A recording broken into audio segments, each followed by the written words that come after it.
తెలుగు ఉగాది సంవత్సరాల పేర్లు, వాటి అర్థాలు. 60 సంవత్సరాలు ఒక సంవత్సరం అంటారు. అలా ఒక్కో తెలుగు సంవత్సరాన్ని పేరు వెనక ఒక కథ కూడా ఉంది. దాన్ని మనం జీవితంలో మళ్ళీ తర్వాత ఒక టాపిక్లో చెప్పుకుంటాము. తెలుగు సంవత్సరాల్లో అసలు ఈ సంవత్సరాలు ఎలా పుట్టింది, మనం ఈరోజు విశ్వావసునామ సంవత్సరం చెప్పుకుంటున్నాం. ఈ సంవత్సరాలన్నీ ఎలా పుట్టింది, దీనికి ఏమైనా పురాణ గాథ ఇతిహాసాలు ఏమైనా ఉన్నాయా, అసలు ఎవిడెన్స్ ఉందా అని అంటే ఎస్ ఉందట. ఎలా ఒకనాడు నారదుడు గర్వాన్ని తగ్గించేందుకు విష్ణు ఒక మాయ చేస్తాడు. నారద మహామునిని ఒక మహిళగా తయారు చేస్తాడు. స్త్రీ రూపంలో ఉన్న నారదుడు ఒక రాజుని పెళ్లి చేసుకొని 60 మంది పిల్లల్ని కంటారట. అయితే 60 మంది ఒక యుద్ధంలో చనిపోతారు.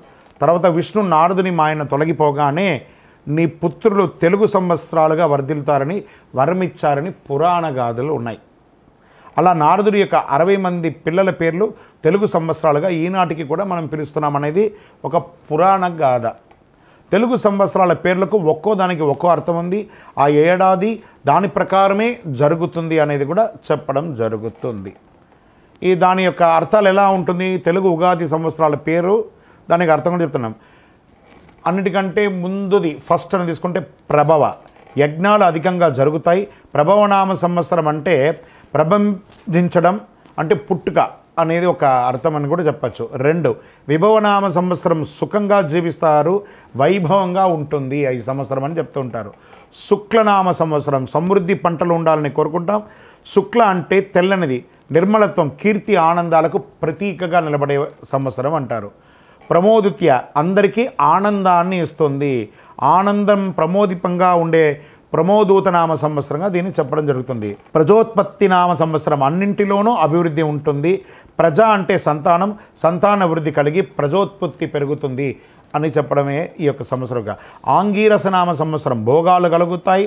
ఆంగీరసం అంటే శరీర అంగాల్లోనూ ప్రాణశక్తి, ప్రాణదేవుడు ఆంగిరసుడు, ఆ దేవుని పేరు మీదే పేరు ఇచ్చేదని అర్థం చెప్పబడుతుంది. భోగాలన్నీ కూడా ఇస్తుంది.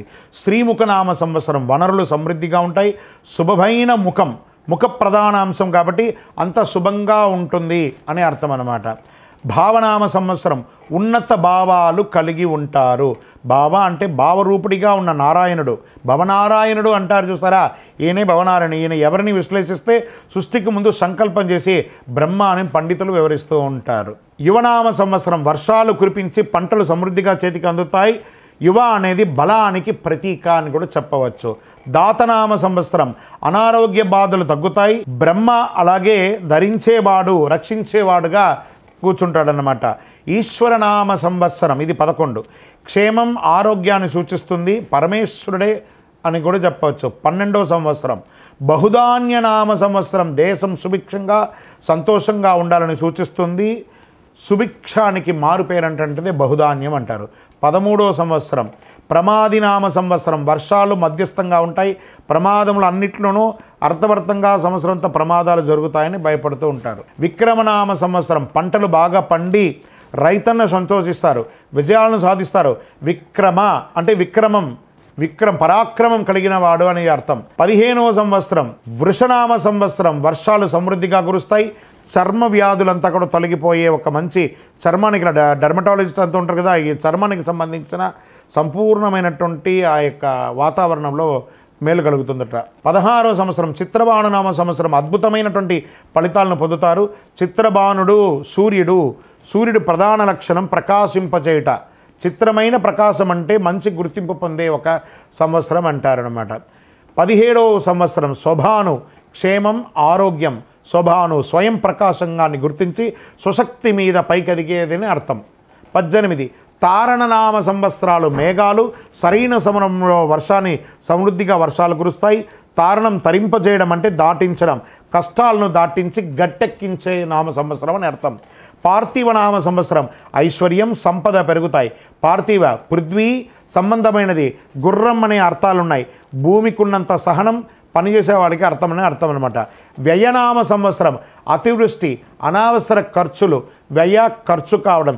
ఈ ఖర్చు శుభాల కోసం ఖర్చైన ఉంటుందని సర్వాన్ని అర్థం అనమాట. సర్వజిత్ నామ సంవత్సరం సంతోషకరంగా చాలా వర్షాలు కురుస్తాయి. సర్వజిత్తు సర్వాన్ని జయింపజేయగల సంవత్సరం అని అర్థం. 22 సర్వదారి సుభిక్షంగా ఉంటారు. సర్వదారి నామ సంవత్సరం అంటే సుభిక్షంగా ఉంటారు. సర్వదారి సర్వాన్ని ధరించేది అనమాట సర్వదారి సంవత్సరం. 23వ సంవత్సరం విరోధి నామ సంవత్సరం. వర్షాలు లేకుండా ఇబ్బందులు పడే సమయం, విరోధి వైరత్వాన్ని పెంచే ఒక సంవత్సరం అని కూడా చెప్పచ్చు. వికృతి నామ సంవత్సరం 24. ఈ సమయం భయంకరంగా ఉంటుంది. వికృతి ప్రళయతాండవం అవుతుంది. దీంట్లో ఖగోళ శాస్త్రంలో కూడా ఉంటుందని కూడా చెప్పడం జరుగుతుంది. 25వది కరనామ సంవత్సరం. పరిస్థితులు సాధారణంగా ఉంటుంది.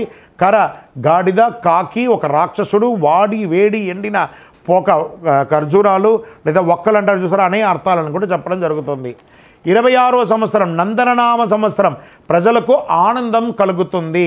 నందన ఒక ఇంటిలో ఒక అమ్మాయిని గుర్తుపెట్టుకోవచ్చు, ఉద్యానవనం అని చెప్పచ్చు, ఆనందాన్ని చెప్పచ్చు, తర్వాత సంతోషాన్ని చెప్పచ్చు, అందమైన విషయం అని చెప్పచ్చు, కలగజేసేదని కూడా చెప్పచ్చు. 27వ సంవత్సరం విజయనామ సంవత్సరం. శత్రువులను జయిస్తారు. విశేషమైనటువంటి జయం కలిగే సంవత్సరం విజయనామ సంవత్సరం. జయనామ సంవత్సరం 28. లాభాలు విజయం సాధిస్తాయి. జయాపజయాన్ని కలుగజేస్తుందని చెప్పడం జరుగుతుంది. 29 మన్మథనామ సంవత్సరం. జ్వరాది బాధలు తొలగుతాయి. మన్మథ మనస్సును మదించేది అని కూడా చెప్పవచ్చు. 30వ సంవత్సరం దుర్మికి నామ సంవత్సరం. ఇబ్బందులు ఉన్న క్షేమంగా ఉంటాయి. దుర్మికి చెడ్డ ముఖం కలదని కూడా చెప్పవచ్చు. హేవలంబి ప్రజలు సంతోషంగా ఉంటారు. హే విలంబి సమ్మోహనపూర్వకంగా విలంబి చేసేవాడని అర్థం కూడా చెప్పచ్చు. 31వ సంవత్సరం. 32వ సంవత్సరం విలంబి సుభిక్షంగా ఉంటారు. విలంబి సాగదీయడం అని కూడా ఒక రకంగా చెప్పచ్చు. 33 వికారినామ సంవత్సరం. ఇది అనారోగ్యాన్ని కలుగజేస్తుంది. శత్రువులను చాలా కోపం తెస్తుంది. వికారం కలుగుతుంది. ఈ సమయంలోనే మన భారతదేశంలో మనం ఏమేమి జరిగిందో అన్నీ చూసాం. భారతదేశమే కాదు ప్రపంచ దేశం అంతా కూడా ఏం జరిగిందో చూసాం.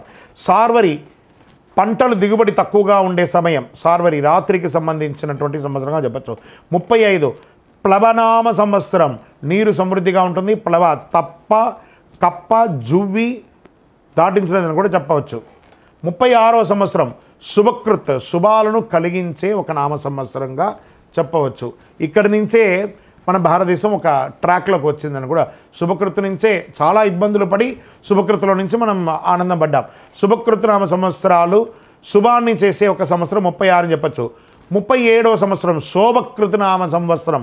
లాభాలు ఇస్తుంది. శోభకృత్ శోభను కలుగజేస్తుంది. 38వ సంవత్సరం గత సంవత్సరం క్రోధినామ సంవత్సరం. కోపం కలిగిస్తుంది. క్రోధి చాలా వాతావరణంలోనూ చూసాం, రాజకీయాల్లోనూ చూసాం, సమాజంలోనూ చూసాం, ఎన్నో అరిష్టాలను కూడా చూసాం క్రోధినామ సంవత్సరంలో. ఇప్పుడు వచ్చిన సంవత్సరం విశ్వావసునామ సంవత్సరం. 39 ధనం సమృద్ధిగా ఉంటుంది. విశ్వావసు విశ్వానికి సంబంధించింది. ప్రేమానురాగాలని పెంచే ఒక అద్భుతమైనటువంటి సంవత్సరం ఈ విశ్వావసునామ సంవత్సరం. మరి 40వ సంవత్సరం పరాభవనామ సంవత్సరం. ప్రజలు పరాభవాలని గురవుతారు. పరాభవం అవమానాలు కూడా పొందే అవకాశంగా ఉందని కూడా చెప్పచ్చు.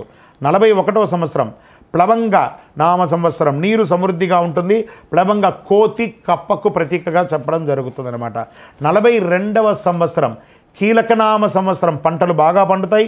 కీలక పశువులను కట్టేందుకు ఉపయోగించే ఒక కొయ్యి అంటారు దాన్ని, కీలకనామం. దాన్ని అంటే మనం ఏ పని చేసినా అడవడిగా ముందుకు లేకుండా కట్టి ఆపే ఒక అద్భుతమైనటువంటి సంవత్సరం అని కూడా చెప్పచ్చు. 43 సౌమ్యనామ సంవత్సరం అని చెప్పచ్చు. శుభ ఫలితాలు అధికం. సౌమ్యం మృదుత్వం అని కూడా చెప్పచ్చు. 44వ సంవత్సరం సాధారణ నామ సంవత్సరం. సాధారణ పరిస్థితులు ఉంటాయి. సాధారణ సామాన్యాలు కలిగి ఉన్నటువంటి సంవత్సరాన్ని సౌమ్యనామ సంవత్సరం అంటారు. విరోధి కృతనామ సంవత్సరం 45వది. ఇది ప్రజల్లో విరోధం ఏర్పడుతుంది. విరోధాలను కలిగింపజేసే ఒక సంవత్సరం కాబట్టి జాగ్రత్తగా ఉండవలసిన సమయం విరోధికృత నామ సంవత్సరం. 46 పరిధావి నామ సంవత్సరం. ప్రజల్లో భయం ఎక్కువ ఉంటుంది. పరిధావి భయంకరమైనటువంటి ప్రళయాలు జరిగే ఒక సంవత్సరంగా కూడా చెప్పడం జరుగుతుంది. 47 ప్రమాదీచ ప్రమానామ సంవత్సరం. ప్రమాదాలు ఎక్కువ. ప్రమాదకరమైనటువంటి సంవత్సరంగా వాహనం నడిపేటప్పుడు కానీ, ప్రళయం కానీ, విపత్తు కానీ, భూకంపాలు కానీ, జలప్రళయం కానీ జరిగే ఒక సంవత్సరంగా 47వ సంవత్సరంగా చెప్తుంది. 48వ సంవత్సరం ఆనందనామ సంవత్సరం. ఆనందంగా ఉంటారు. ఆనందమయంగా ఉండజేసే ఒక అద్భుతమైనటువంటి సమయం అని చెప్పచ్చు. 49వ సంవత్సరం రాక్షస కఠిన హృదయం కలిగి ఉంటారు. రాక్షసత్వాన్ని కలిగి ఉంటారు. చాలా అన్యాయాలు, అపార్థాలు జరిగే ఒక సంవత్సరంగా చెప్పడం జరుగుతుంది. 49వ సంవత్సరం. 50వ సంవత్సరం నలనామ సంవత్సరం. పంటలు బాగా పండుతాయి. నల్ల అనేది పదానికి రూపాంతరం అయ్యే ఒక అద్భుతమైనటువంటి సమృద్ధిని కలిగించే నామ సంవత్సరంగా చెప్పడం జరుగుతుంది. 51వ సంవత్సరం పింగళ నామ సంవత్సరం. సామాన్య ఫలితాలు కలుగుతాయి. పింగళ ఒక నాడి, కోతి, పాము, ముంగిస ఇలాంటివన్నీ కూడా మన యొక్క నాడిలో కూడా పింగళ నాడి అని చెప్తున్నారు కదా, ఆ పింగళ నాడితో కూడినటువంటి సంవత్సరం. ఇవన్నీ కూడా గుణాలు కలిగినటువంటి ఒక సంవత్సరంగా చెప్పచ్చు. 52వ సంవత్సరం కాలయుక్తి నామ సంవత్సరం. కాలానికి అనుకూలమైన ఫలితాలు ఇస్తుంది. కాలయుక్తి కాలానికి తగిన యుక్తిని కలిగించి అన్ని రకాలుగా మేలు చేసే ఒక అద్భుత సంవత్సరం అని కూడా చెప్పచ్చు. 53వ సంవత్సరం సిద్ధార్థి నామ సంవత్సరం. కార్యసిద్ధి, సిద్ధించడం, సిద్ధార్థి కోరికలు సిద్ధించడం, అన్ని రకాలుగా శుభం జరిగే సంవత్సరంగా చెప్పడం జరుగుతుంది. తర్వాత 54వ సంవత్సరం రౌద్రినామ సంవత్సరం. ప్రజలకు చిన్నపాటి బాధలు ఉంటాయి. రౌద్రవంతంగా ఉండేదని కూడా చెప్పచ్చు. ఒకరికొకరు అన్నదమ్ములు, అక్క చెల్లెలు, తల్లిదండ్రులు, అత్తమామలు, లేకపోతే సమాజంలో ఫ్రెండ్స్, రాజకీయంగాను సామాజికంగాను ఏదో ఒక రకమైనటువంటి కోపం, రౌద్రం ఉంటూ ఉంటుంది. ఆ సంవత్సరం అంతా కూడాను జాగ్రత్తగా ఉండాలి. 55వది దుర్మతి నామ సంవత్సరం. వర్షాలు సామాన్యంగా ఉంటాయి. దుర్మతి దుష్ట బుద్ధి కలిగినటువంటి ఒక సంవత్సరంగా ఉంటుంది.